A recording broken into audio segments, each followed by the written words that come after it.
Hello and welcome to Inside Japan. We're doing our segment again, which we do every month, which is called What's Going On Inside Japan, where we bring you the news from Japan and what we think might be a little interesting.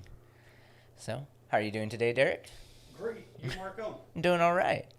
Okay, so I have a couple of stories, or maybe more than a couple, but the first story I kind of wanted to talk to is actually a little political. Oh wow, right? Just kidding. It's not that big of a deal, but for some people it actually was. So this has to actually do with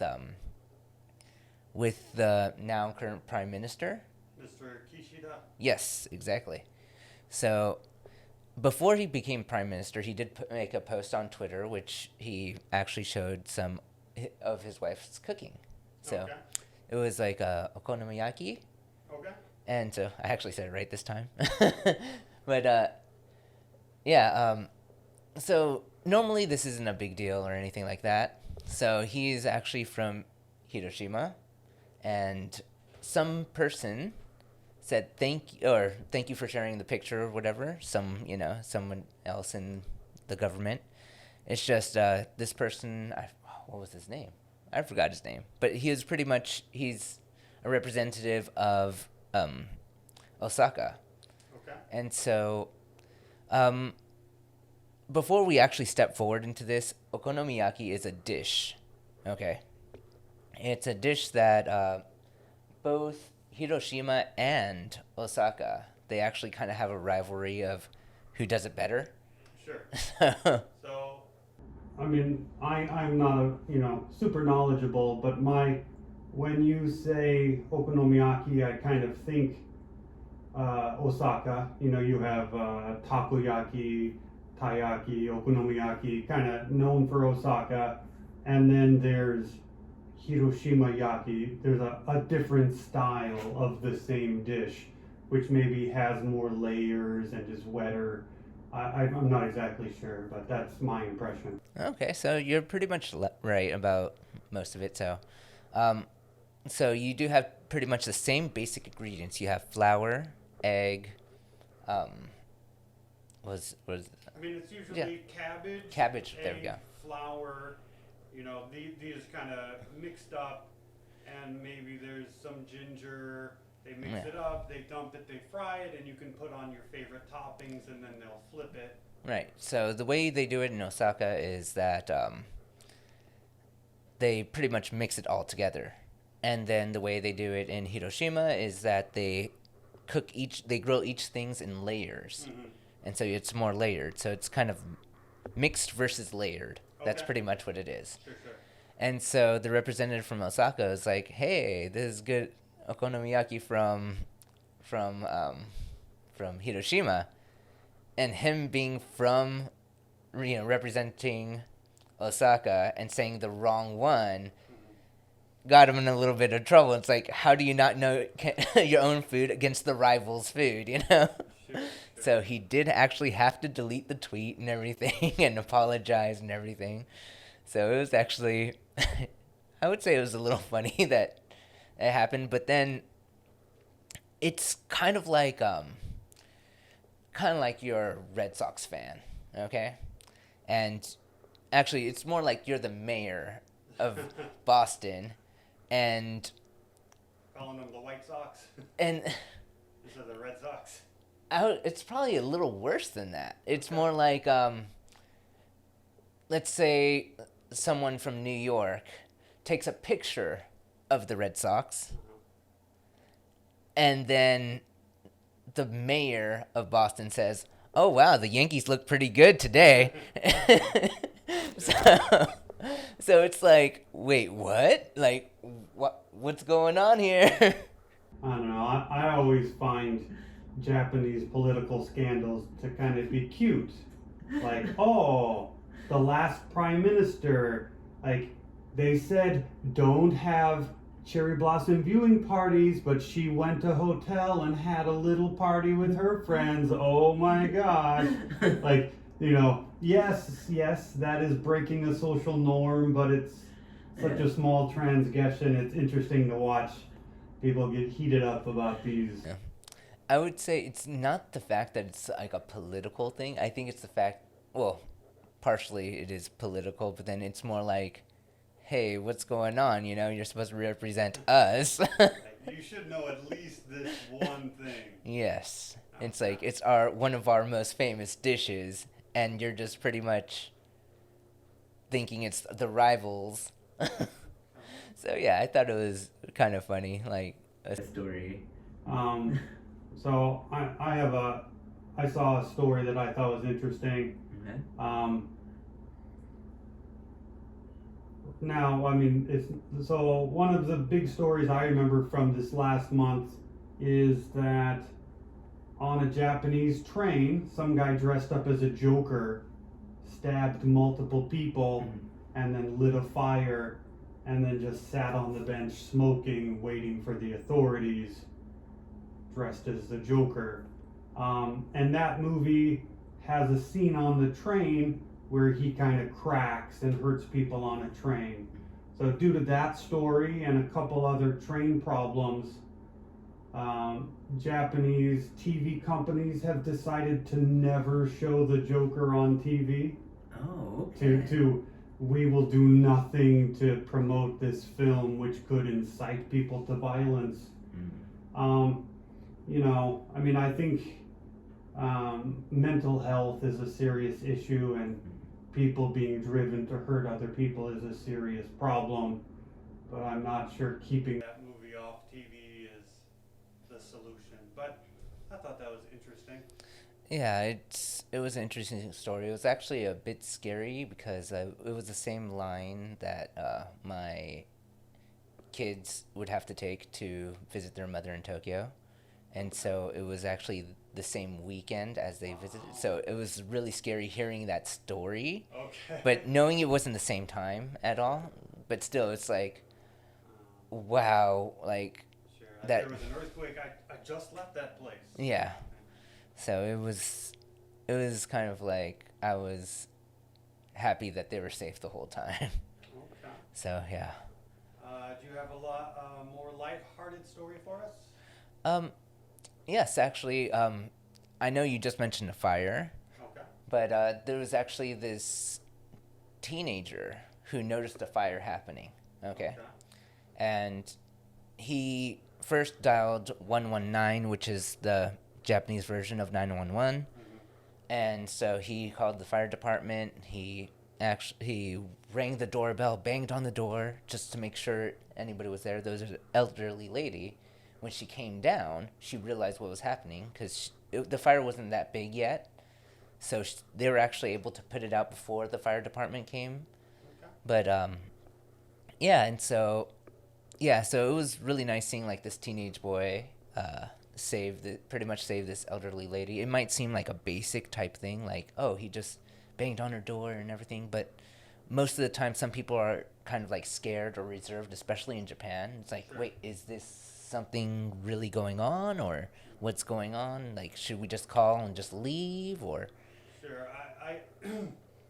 I have found that in general in Japan, with so many people in a tight space, you kind of have a little bit of a blinders to the people around you so that everybody has a little bit more privacy. So this is great that he stepped up and helped out.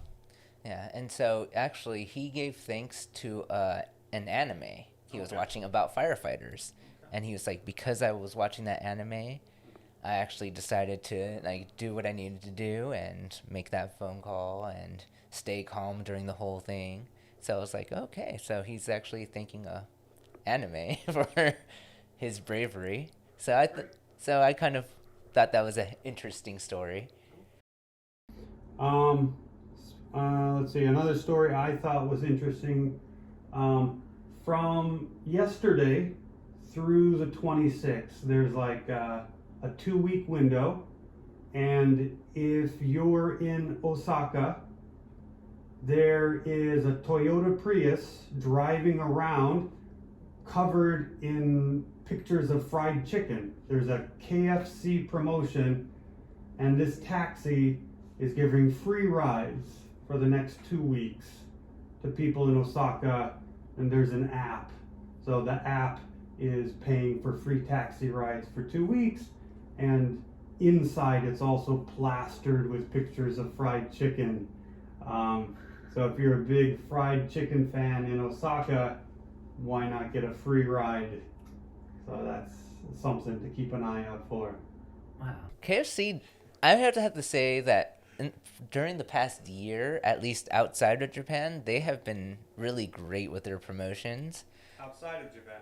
outside of Japan. And so hearing that they actually did something interesting inside Japan, that actually makes it even more interesting. I don't know if you've heard about these are like older stories of KFC. They made a was it Hallmark drama about the Colonel starring Mario Lopez as the Colonel. No, I mean, I've seen some Norm Macdonald commercials as the Colonel, so So yeah, I can imagine them doing something kind of cool. there was a KFC computer while the computer is doing what it needs to do, actually the heat is transmitted to keep your chicken warm. So yeah, I've been keeping up with a lot of KFC stuff without noticing, but then hearing about this, I'm like, you know what? KFC, that sounds like KFC. So yeah, I think that's a really interesting story. I kind of wish I was in Osaka just to experience that. Yeah, too bad it's a ways away. Yes, it is. It's quite far. Did you have a third story? I did. It's just a story that about Uniqlo. Okay. So I believe it was Saitama, there's this high school. I believe it was a high school. If it's not a high school, it's junior high. That their uniforms are going to be made by Uniqlo. Okay. And so this is different from regular Japanese uniforms, because regular Japanese uniforms, you actually have to get them dry cleaned. You can't wash them that often. Well, the jacket at least. And so you do have all these things you have to be careful about when taking care of your clothes. But if they're from Uniqlo, they're actually washable. You can actually do a lot of stuff, and they're cheaper. And so it actually created a little bit of controversy. Yeah, in general, with the uniform, you only have to buy one, so you don't have to have so many outfits. People argue that it's more cost effective, but in general, the ones you do have to buy are expensive. Kids here usually buy one backpack for elementary school, fancy, made of leather. When I was a kid, every back to school, you get a new bag and a new Trapper Keeper, and but whereas now here, people get one really nice bag that they'll use for a long time. Yeah. And so this did create a little controversy, because since it's like a big brand making it and they're selling it at the actual store, people were like, oh, other people can just buy the uniform and then sneak into the school and they won't be suspicious and things like that. But there was another, on Twitter, there's a few people who were making I wouldn't say problems. They were kind of complaining about the situation. And other people on the other side, there was actually this one tweet that caught my attention, that it was like, yeah, if you notice, the people who are complaining and making up all these things, like negative, things about this, are the people who don't go to the school or have anything to do with that school. Yeah, it's interesting. Some students might choose a high school based on how cute the uniform is. I mean, that could play a part of a deciding factor. It is kind of shocking how important that is, but you will be wearing this thing every day for the next 3 years. Yeah, and so, for those who don't know, high school in Japan is 3 years, so just want to throw that out there. So, that's another thing that somebody was tweeting. It's like, some people might not like it, or some people might go for it because, some people base it off the cuteness, just as you said. And so that was actually a tweet. So yeah, I thought that was an interesting story to bring up, because we also made a history video of Uniqlo. So if you want to watch that, you can visit our channel. Self-plug. But check that out. yeah. And I guess finally, there were a couple different stories grouped together, and kind of this month the number of new corona cases is quite low. You know, as like really good numbers.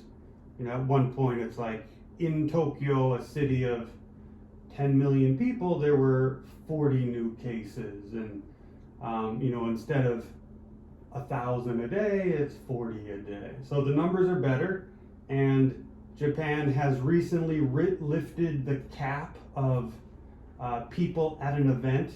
There is no longer a 10,000 person cap, so big concerts could go on.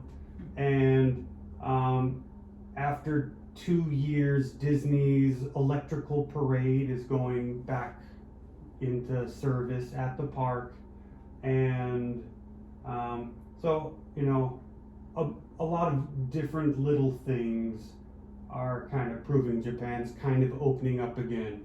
They just announced that the entry restrictions have been lightened, so if you are an international student, a technician, or a business traveler visiting for 3 months or less, you can come in, but you kind of have to be sponsored by a company or an organization. So your family coming to visit you would have to fall under like humanitarian need, emergency. So travel isn't really free yet, but there is a step towards that. So anyways, for those of you interested about coming here, the country's not open yet, but they're moving in that direction. Yeah, like I think. Well, I've been keeping an eye on Tochigi itself, and yeah, in all of this prefecture, like lately, it's either been 1 or 0 cases. One or new cases a day. And yeah, new cases a day. So I was like, oh, that's great. And then actually, not till it was either today or yesterday where I actually saw that Tokyo actually hit 25 one day. Okay. So it was like, wow, that is amazing. Sure. I believe the death toll in the U.S. has reached as high as 700,000 over the last 2 years, and the number of deaths in Japan is just under 20,000. So, you know, the effects here have been lower, but certainly pronounced there. Anyways, anything else before we wrap this up? No, I have no other stories. There were a lot of other interesting stories, but then I wasn't able to actually go too deep into them. So, but yeah. Okay. All right. Well, thanks for doing this today. All right. Well, thanks for having me over, And thanks for watching, everybody. and we'll see you next time. Bye. Goodbye.